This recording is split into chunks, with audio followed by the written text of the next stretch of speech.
SRR music channel को subscribe करें और साथ में बेल आइकन दबाना ना भूलें।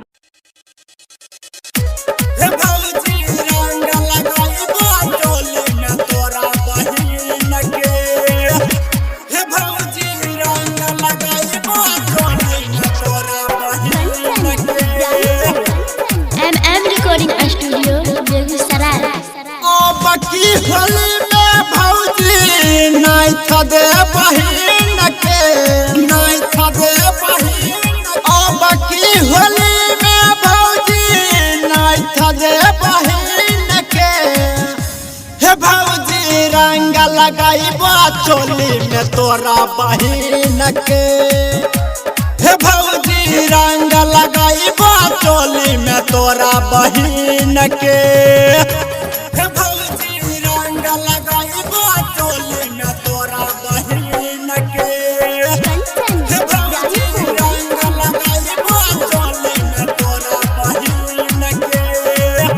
Recording studio Begusarai.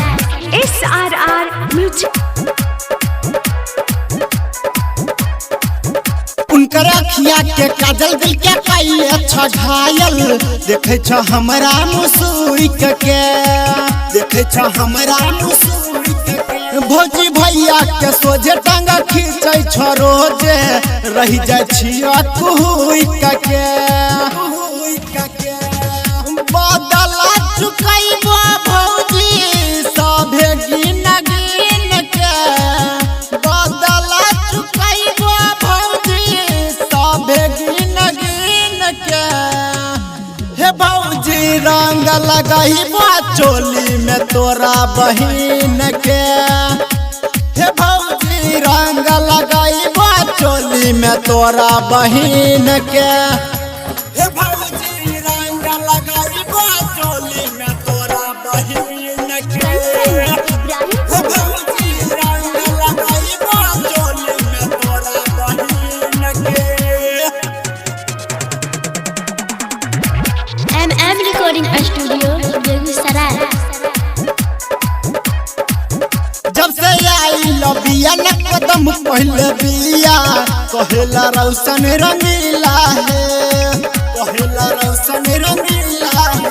कहे राजीव निवास रंग वहवा लगाबा